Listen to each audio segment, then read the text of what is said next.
नमस्ते बच्चों, ज्ञान मंत्रा में आप सबका स्वागत है। आज हम कक्षा 6 का पाठ 11 जो देखकर भी नहीं देखते के प्रश्न उत्तर कर रहे हैं। इस पाठ को मैं आपको पहले ही समझा चुकी हूँ, उसका लिंक आपको डिस्क्रिप्शन बॉक्स में मिल जाएगा, वहां से आप देख सकते हैं। अब प्रश्न उत्तर शुरू करते हैं।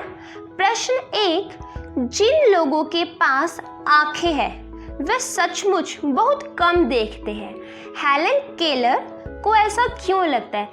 हेलन केलर ने ऐसा इसलिए कहा क्योंकि जो लोग किसी चीज को निरंतर देखने के आदी हो जाते हैं वे उनकी तरफ अधिक ध्यान नहीं देते। उनके मन में उस वस्तु के प्रति कोई जिज्ञासा नहीं रहती। ईश्वर की दी हुई देन का वह लाभ नहीं उठा सकते।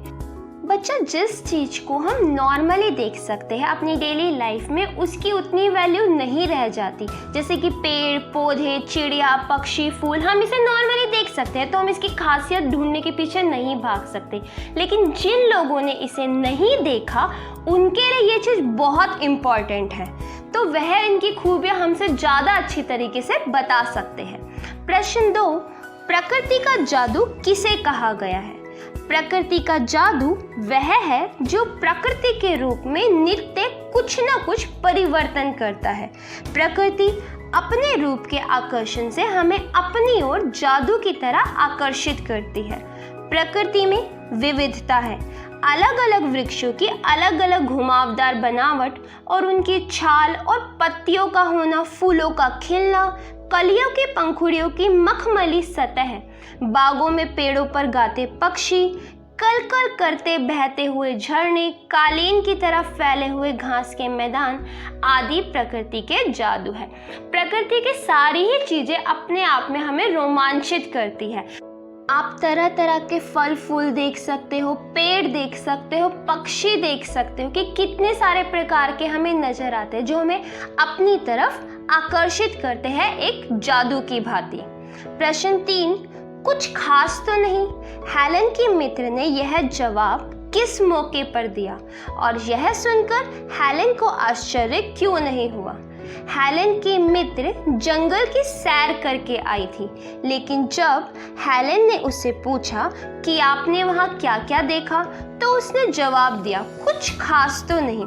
लेखिका को आश्चर्य इसलिए हुआ क्योंकि प्रकृति में चारों ओर देखने और समझने की बहुत सी चीजें हैं, फिर भी उनकी मित्र कह रही है कि मैंने कुछ खास नहीं देखा। लेखिका का मानना है कि वह कुछ भी देखना ही नहीं चाहती, वह उन चीज़ों की चाह जरूर करती है जो उनके आसपास नहीं है। मतलब वही बताया गया है बेटा कि जिस चीज़ को आप नॉर्मली देखते हो ना, वो चीज़ आपके लिए सामान्य है, आप उसकी वैल्यू नहीं करते, आप हमेशा वो पाना चाहते हो जो आपके पास नहीं है। ऐसा ही उसके मित्र के साथ है, वो पेड़ पौधे देख सकते हैं तो वो उनकी वैल्यू नहीं समझते, वो कहते हैं कि मैंने कुछ खास नहीं देखा। लेकिन वही चीज़ हेलन के लिए बहुत ज़्यादा इम्पॉर्टेंट है, उसके लिए बहुत विभिन्नता है उनमें। अगर वो वहाँ जाती तो उस जंगल के बारे में बहुत सारी नई नई बातें आपको बता सकती थी। प्रश्न 4, हेलन केलर प्रकृति की किन चीजों को छूकर और सुनकर पहचान लेती थी? पाठ के आधार पर इसका उत्तर लिखो। हेलन केलर प्रकृति की अनेक चीजों जैसे भोजपत्र, पेड़ की चिकनी छाल, चीड़ की खुरदरी छाल, टहनियों में नई कलियां, फूलों की पंखुड़ियों की बनावट को छूकर और चिड़ियों के मधुर स्वरों को सुनकर पहचान लेती थी। प्रश्न 5, जबकि इस नियामत से जिंदगी को खुशियों के इंद्रधनुषी रंगों से हरा भरा किया जा सकता है, तुम्हारी नजर में इसका क्या अर्थ हो सकता है? उत्तर, हमारी आंखें अनमोल होती हैं। संसार की सारी खूबसूरती आंखों से ही है, जीवन के सभी रंग आंखों से ही है। अतः यह जिंदगी की बहुत बड़ी देन है। इससे जिंदगी को रंगीन और खुशहाल बनाया जा सकता है और अपने सारे दुखों को भुलाया जा सकता है। बच्चा, आपकी आंखें बहुत इम्पॉर्टेंट है, इसी के द्वारा आप दुनिया के रंगों को देख सकते हो। निबंध से आगे प्रश्न 1, आज तुमने घर से आते हुए बारीकी से क्या क्या देखा सुना?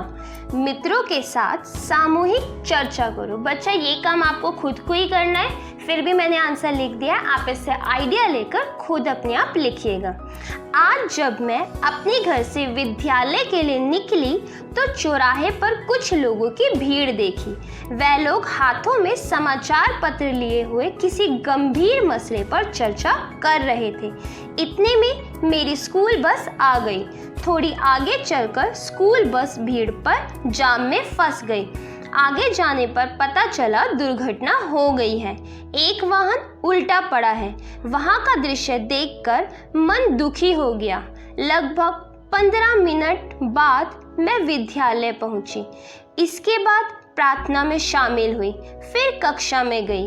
उसके बाद धीरे धीरे शांति का वातावरण छाया। प्रश्न 2, कान से ना सुन पाने पर आसपास की दुनिया कैसी लगती होगी? इस पर टिप्पणी लिखो और कक्षा में पढ़कर सुनाओ। उत्तर, कान से ना सुन पाने पर दुनिया बड़ी विचित्र लगती है। आंखें तो सब कुछ देखती है, पर जब उन क्रियाकलापों की आवाज नहीं सुन पाते तब ऐसा प्रतीत होता है मानो बंद कानों से हम मूक फिल्म देख रहे हैं। मूक फिल्म बेटा वो होती है जिसमें आवाज नहीं होती, गूंगी टाइप की। ना सुनने के कारण व्यक्ति दूसरों से अपने विचारों का आदान प्रदान सही रूप से नहीं कर पाता होगा। प्रश्न 3, तुम्हें किसी ऐसे व्यक्ति से मिलने का मौका मिले जिसे दिखाई ना देता हो तो तुम उससे सुनकर, सूंघकर, चखकर, छूकर अनुभव की जाने वाली चीजों के विषय में क्या क्या प्रश्न कर सकते हो? लिखो। उत्तर, उनके अनुभव जानने के लिए निम्नलिखित प्रश्न किए जा सकते हैं। किसी भी ध्वनि को सुनकर वे कैसे अनुमान लगाते हैं कि ध्वनि किसकी है? किसी भी चीज को चखकर वह क्या है और कैसा अनुभव करते हैं? क्या आप पक्षी की आवाज को सुनकर उसका नाम बता सकते हैं? यह कैसे संभव हो पाता है? क्या आप सूंघकर बता सकते हैं कि यह कौन सा फूल है? प्रश्न 4, हम अपनी 5 इंद्रियों में से आंखों का इस्तेमाल सबसे ज्यादा करते हैं। ऐसी चीजों के एहसासों की तालिका बनाओ जो तुम बाकी 4 इंद्रियों से महसूस करते हो। बच्चा, हमारी 5 इंद्रियां होती है, आंख, कान, नाक, जीभ और त्वचा। अब इनके बारे में बात की है, आंख के बारे में इन्होंने कह दिया। अब हमें बाकी की इंद्रियों के बारे में बात करनी है।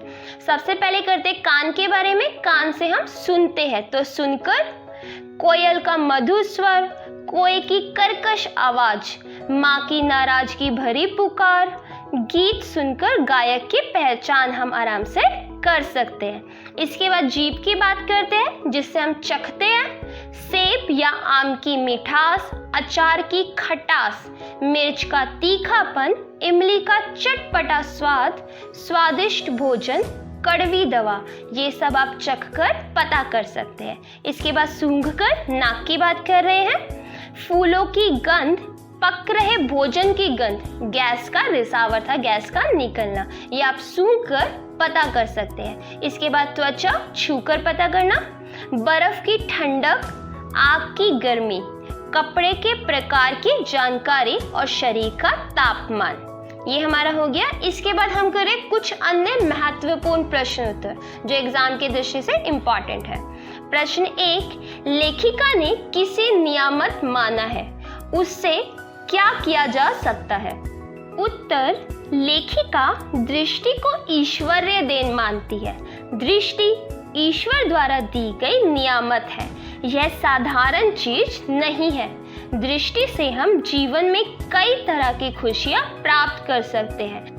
दृष्टि के द्वारा ही मानव उसका सही उपयोग करके जितनी चाहे उन्नति कर सकता है। दृष्टि जीवन में हर प्रकार के सुख पाने का माध्यम है। इसी से मनुष्य स्वावलंबी बन सकता है, समाज को भी उन्नत कर सकता है। प्रश्न 2, मनुष्य का स्वभाव क्या है? उत्तर, मनुष्य अपनी क्षमताओं की कदर नहीं करता। वह अपनी ताकत और अपने गुणों को नहीं पहचानता। वह नहीं जानता कि ईश्वर ने उसे आशीर्वाद स्वरूप क्या क्या दिया है और उसका उपयोग नहीं करता है। मनुष्य केवल उस चीज के पीछे भागता रहता है जो उसके पास नहीं है। यही मनुष्य का स्वभाव है। तो बच्चा, ये थे इसके प्रश्न उत्तर। उम्मीद है आपको समझ आ गए होंगे। कोई भी डाउट हो आप मुझसे कमेंट बॉक्स में पूछ सकते हो। अगर वीडियो पसंद आई हो तो लाइक करना और चैनल को सब्सक्राइब करना मत भूलना। धन्यवाद।